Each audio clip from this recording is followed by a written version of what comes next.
Welcome to my YouTube channel.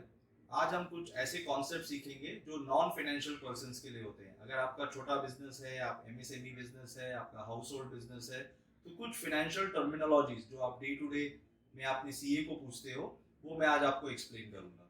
तो पहला terminology जो इस हफ्ते हम समझेंगे और सीखेंगे वो है net worth. What is my net worth? So जैसे मैंने कहा, नेटवर्थ क्या होता है? तो नेटवर्थ बहुत सिंपल टर्म्स में, क्योंकि हम लोग एक नॉर्मल जो ये पूरा सेशन है ये एक नॉन फाइनेंस पर्सन के लिए है, तो मैं एकदम बहुत ही सिंपल तरीके से आपको बताऊंगा। अगर आपको कोई पूछेगा कि व्हाट इज योर नेटवर्थ, तो नेटवर्थ आपको समझना है तो बहुत सिंपल है। Assets minus liabilities. Asset minus liabilities आपका नेटवर्थ होता है। एसेट्स मतलब आपकी सारी संपत्ति, लाइबिलिटीज मतलब आपके सारे लोन्स जो भी आप लेते हो वो होता है। तो एकदम सिंपल टर्म्स में, जैसे एक इंडिविजुअल को अगर हम पूछा जाए, या कोई नॉर्मल स्टार्टअप बिजनेस है या आपका छोटा बिजनेस है, अगर आपको कोई पूछे कि नेटवर्थ क्या है, तो पहले आपको समझना पड़ेगा आपकी एसेट्स क्या है। तो एसेट्स नॉर्मली क्या होता है आपके पास? एसेट्स होता है जैसे आपके पास कोई लैंड है, फिर आपके पास अगर आप जो रेजिडेंशियल फ्लैट्स में रहते हैं, या आप कोई विलाज में रहते हैं, तो ये आपके एसेट्स में आएंगे। इसके अलावा अगर आपके पास कोई व्हीकल्स है, जैसे कार है आपके पास, तो वो आपके एसेट्स में हो सकते हैं। अब ये मल्टीपल भी हो सकते हैं, आपका एक लैंड हो सकता है, दो लैंड हो सकता है, आपके फ्लैट्स एक हो सकते हैं, दो हो सकते हैं, लोगों के पास मल्टीपल व्हीकल्स हो सकते हैं। तो आपके जो फिक्स एसेट्स है, और इन सब की वैल्यू अगर हम पकड़े कि सारे एसेट्स की आपकी वैल्यू क्या है, तो समझो आपकी लैंड की वैल्यू है से 50 लाख रुपीस, फ्लैट्स की वैल्यू है से 1 करोड़, कार या जो व्हीकल्स है आपके पास, अगर उन सब की सारी मैं वैल्यूज पकड़ लूं, तो वो वैल्यूज है समझो 25 लैक्स। इसके अलावा और क्या एसेट्स होता है लोगों के पास? इसके अलावा जो एसेट्स होता है वो है, जैसे आपके पास कोई फिक्स डिपॉजिट्स है बैंक्स के, बहुत लोगों के पास होता है। फिर बैंक बैलेंसेस होते हैं आपके, जो बैंक्स में जो पैसे पड़े हुए हैं। इसके अलावा आपके जो फाइनेंशियल इन्वेस्टमेंट्स होते हैं, जैसे आपने म्यूचुअल फंड्स खरीदा है, एसआईपीज, आपके पास कुछ शेयर्स हैं, उसमें इन्वेस्टमेंट्स है। फिर आपके पास इंश्योरेंस पॉलिसीज हैं, या आपके पास पीपीएफ में इन्वेस्टमेंट्स है, या नॉर्मल प्रोविडेंट फंड का जो आपका इन्वेस्टमेंट्स है। तो ये सारे जो है वो आपके एसेट्स हैं।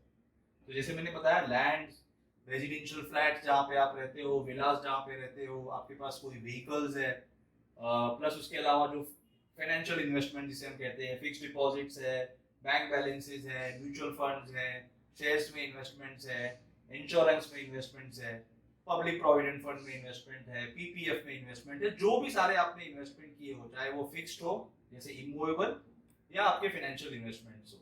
इसके अलावा अगर समझो आपने किसी को लोन दिया है, फ्रेंड्स और फैमिलीज को किसी को लोन दिया है, तो वो भी आपका इन्वेस्टमेंट्स है, उसे भी हम ले सकते हैं। तो लेट्स अज्यूम ये सारे इन्वेस्टमेंट्स का value put together, both fixed और नॉन फिक्स्ड जो है, सारा इन्वेस्टमेंट्स का वैल्यू पुट टुगेदर करके आपके टोटल एसेट्स की जो वैल्यू है वो है समझो 2 करोड़। आज आपके पास, एज ऑफ टुडे, आपके पास 2 करोड़ का एसेट्स है। लास्ट टाइम बात किया था आपके एसेट्स क्या क्या है, तो मैंने आपको एक्सप्लेन किया कि सारे आपके एसेट्स, और हमने उसका एक वैल्यू डिराइव किया। एसेट्स में जो एक और चीजें आप जो ऐड कर सकते हैं, जैसे हमने बात किया था कि ज्वेलरी भी है काफी लोगों के पास, ज्वेलरी को भी आप एसेट्स में इंक्लूड कर सकते हो।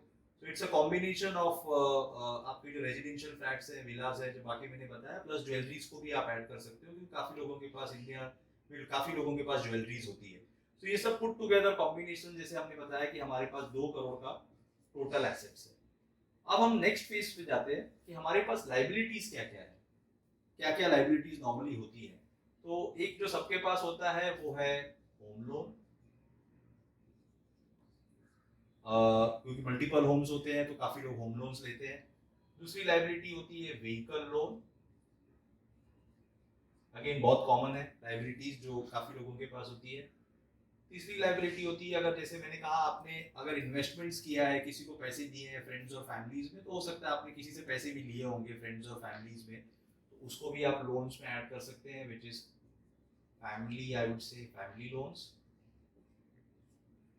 इसके अलावा अगर आपका कोई क्रेडिट कार्ड्स पे काफी लोग परचेज करते हैं तो क्रेडिट कार्ड्स के भी लोन होते हैं, तो नॉर्मली मैं कहता हूँ जो क्रेडिट कार्ड की आउटस्टैंडिंग है उसे भी आप इंक्लूड कर दीजिए। तो ये एक नॉर्मल इंडिविजुअल्स के लिए, अगर आप इंडिविजुअल्स का नेटवर्थ कैलकुलेट कर रहे हैं तो home loan, vehicle loan, family loan, credit card loans, ये एक लाइबिलिटीज होती है जो उनके पास होती है। तो समझो अगर ये 2 करोड़ के एसेट्स के सामने अगर हम मैच करें कि आपकी लाइबिलिटीज आज कितनी है, तो समझो आपकी लाइबिलिटी है 50 लाख की,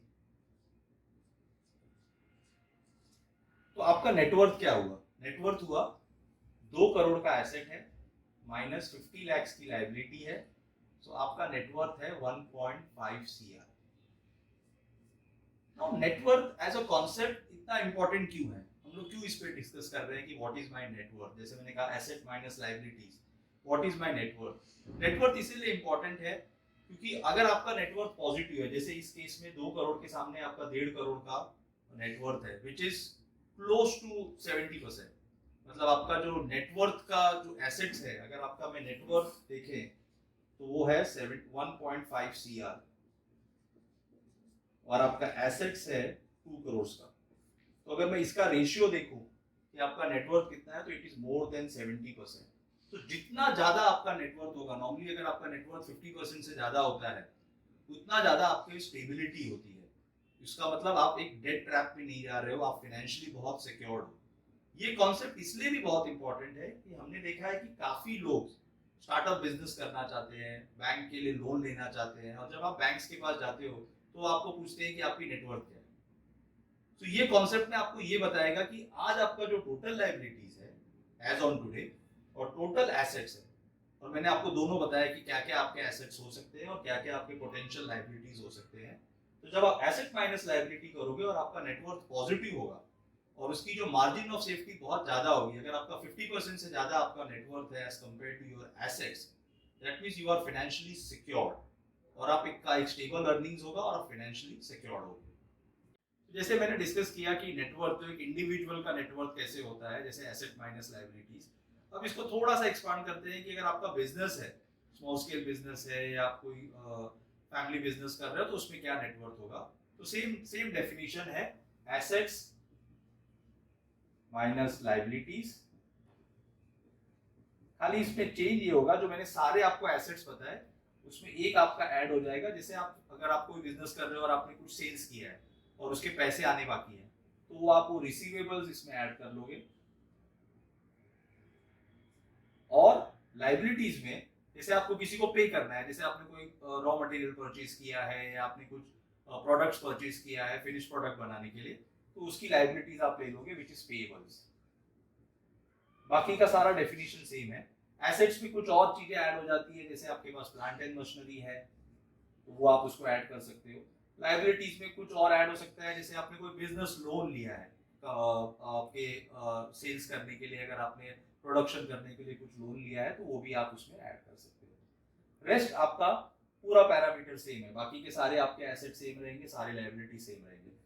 तो फ्रेंड्स, आज हमने बहुत ही एक सिंपल टर्म्स में एक बहुत ही इंपॉर्टेंट कॉन्सेप्ट्स को समझने का कोशिश किया है, जिसे हम कहते हैं नेटवर्थ। ये कॉन्सेप्ट बहुत जरूरी है बिकॉज बहुत सारे लोग अपना खुद का बिजनेस करना चाहते हैं। नॉर्मली आप बैंक्स के पास जाते हो तो आपको एक सीए के पास जाना पड़ता है जो आपको समझने के लिए। सो मेरा एडवाइस है कि आप रेगुलर बेसिस में एवरी 6 मंथ्स अपना नेटवर्क कैलकुलेट कीजिए और इससे आपको एक अंदाजा मिलेगा कि आपका एसेट लायबिलिटीज क्या है। I hope you like this video. ये निवेश की पाठशाला में पहला टॉपिक था। हम हर हफ्ते कुछ एक नया टॉपिक सीखेंगे जो एक नॉन फाइनेंस पर्सन के लिए होगा। Till the time, happy Diwali, stay safe, stay healthy. मेरे चैनल को सब्सक्राइब कीजिए। Thank you.